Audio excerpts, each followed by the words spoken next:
Chapter 10. Religious Liberty Condemned by the Popes.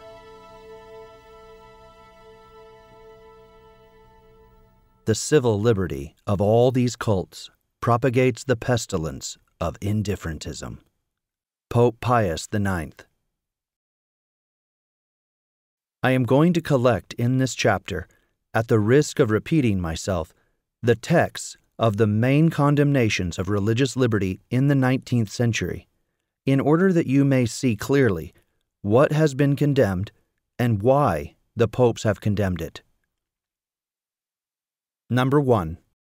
Pius VI and his encyclical Quod Aliquantum, letter of March 10, 1791, to the French bishops of the National Assembly. The necessary effect of the Constitution decreed by the Assembly is to annihilate the Catholic religion, with it the obedience due to the kings. It is with this purpose that there is established as a right of man in society that absolute liberty which not only assures the right of not being disturbed about one's religious opinions, but grants besides that license to think, to speak, to write, and even to have printed with impunity in matters of religion everything that the most unregulated imagination can suggest, a scandalous right that nevertheless seems to the Assembly to result from the natural equality and freedom of all men. What could there be that is more senseless than to establish among men this equality and this unrestrained liberty, which seems to stifle reason, the most precious gift that nature has given to man, and the only one that distinguishes him from the animals? Pius VII, Postum Diuturnas, Apostolic Letter to the Bishop of Troyes, France, condemning the freedom of cults and of conscience granted by the Constitution of 1814 under Louis XVIII.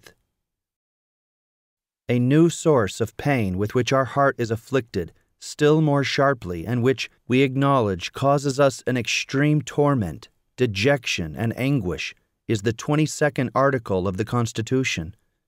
Not only is the freedom of forms of worship and of conscience permitted there, to use the very terms of the article, but there is a promised support and protection to this liberty, and besides to the ministers of what are called the cults.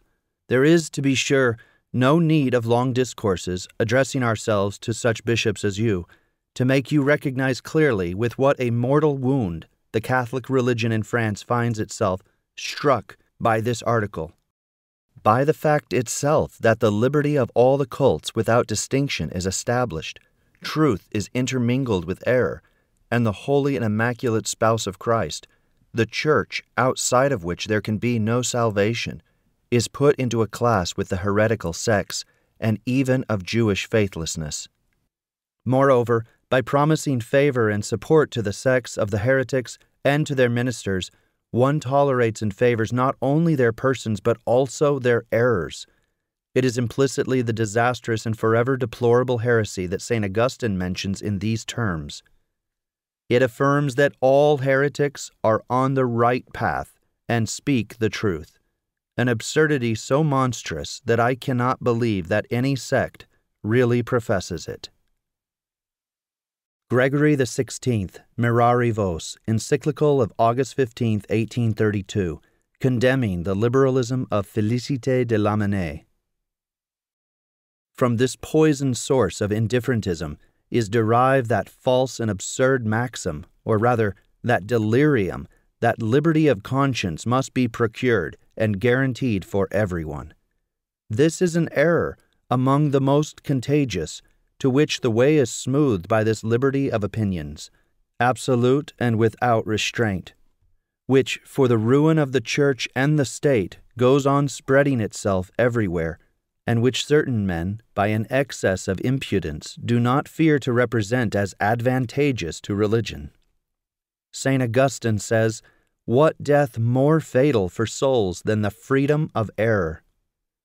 By thus seeing removed from men all restraint capable of keeping them on the paths of truth, drawn along as they are, already to their loss by a natural inclination to evil, we say in truth that this shaft of the abyss is open, from which St. John saw smoke come up, which obscured the sun, and locusts come out for the devastation of the earth. From this indeed comes the lack of stability of minds. From this the ever-growing corruption of the young people. And from this among the people the contempt for the sacred laws, the most holy things and laws. From this, in a word, the most deadly scourge that can ravage the states. For experience gives witness, and the most remote antiquity teaches us this. In order to bring about the destruction of the richest, most powerful, most glorious, most flourishing states, all that was necessary was this liberty of opinion without restraint, this license for public discourses, this ardor for innovations. Pius IX, Quanta Cura, encyclical of December 8, 1864, reiterating the condemnation of his predecessor. It is perfectly well known to you, venerable brethren, that today there are not lacking men who apply to civil society the impious and absurd principle of naturalism, as they call it. They dare to teach that the perfection of the governments and civil progress demand absolutely that human society be established and governed without taking any more account of religion, as if it did not exist, or at least without making any difference between the different religions, between the true religions and the false ones. Furthermore, contrary to the teaching of Scripture, of the Church, and of the Holy Fathers, they do not fear to affirm that the best government is that in which there is not conceded to the authorities the duty of curbing the violators of the Catholic religion with the sanction of penalties, except when public tranquility demands it.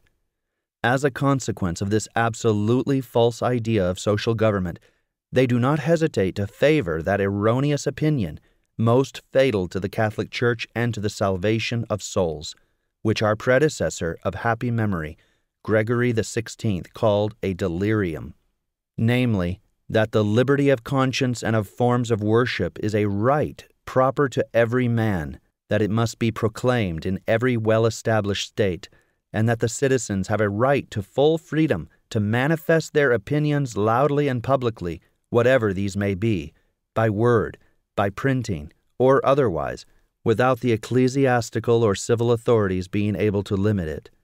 Now, by supporting these foolhardy affirmations, they do not think, they do not consider that they are preaching a freedom of perdition, and that, if it is always permitted to human opinions to enter into the conflict, there will never be lacking men who will dare to resist the truth and to put their confidence in the verbiage of human wisdom, an extremely harmful vanity that Christian faith and wisdom must carefully avoid, in accordance with the teachings of our Lord Himself. Pius IX, Syllabus of Errors, a collection of condemned modern errors extracted from the Acts of the Magisterium of Pius IX, published at the same time as Quanta Cura. The following statements are condemned errors. In our time, it is no longer useful that the Catholic religion be considered as the only religion of the state, to the exclusion of all other cults. Therefore, it is with reason that in some Catholic countries the law has provided that the foreigners who go there enjoy the public exercise of their particular forms of worship. It is false that the civil liberty of all the cults and the full power left to all to manifest openly and publicly all their thoughts and all their opinions throws the people more easily into corruption of morals and of the mind, and propagates the pestilence of indifferentism. Leo XIII, Immortale Dei, encyclical of November 1, 1885, on the Christian Constitution of States. And from the moment when the people are supposed to be the source of all law and of all power, it follows that the state does not believe itself tied to any obligation towards God, does not officially profess any religion, and is not held to search out which is the sole true one among them all, or to prefer one to the others, or to favor one in the main, but that it should grant them all equality under the law, from the moment when the discipline of the Republic suffers no detriment from this. Therefore every one will be free to embrace the religion that he prefers, or not to follow any, if none of them please him. What is common to all of these pontifical condemnations is, religious liberty, designated under the name of freedom of conscience, or liberty of conscience and forms of worship. Namely, the right conceded to every man publicly to exercise the cult of the religion of his choice without being disturbed by the civil power. You will have noticed that in the preceding text the popes are concerned to go back to the causes and to denounce the liberal origins of the right to religious liberty. It is essentially naturalistic and rationalistic liberalism that is denounced, the one that pretends that human reason is the only arbiter of good and evil. This is rationalism. That it belongs to each one to decide whether he should adore or not adore. This is indifferentism. Finally, that the state is the origin of all law. This is state monism. From this, certain modern theologians have felt able to infer 3 theses. Number 1. The popes have condemned religious liberty not in itself, but only because it seemed as if flowing from a naturalistic conception of man, or because it derived from the first premise of naturalistic rationalism, or from the 2 others, beyond the consequences of religious liberty. It is the principles that are alluded to here. The Church only condemns rationalism, indifferentism, and state monism, nothing more. Number 2. Faced with the concrete interpretations of the modern principles, the popes would have lacked the necessary serenity to judge the system of modern liberties in all objectivity by seeking to take into account the true and the false. It was inevitable that the first reflex of defense was an attitude of total condemnation. It was difficult for these popes to recognize any value in the contents when the motivation was hostile to religious values.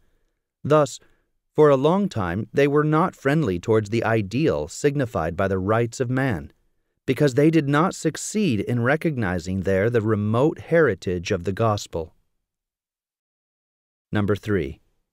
It is possible today to rediscover the portion of Christian truth contained in the principles of 1789, and thus to reconcile the Church with the modern liberties, with religious liberty in particular.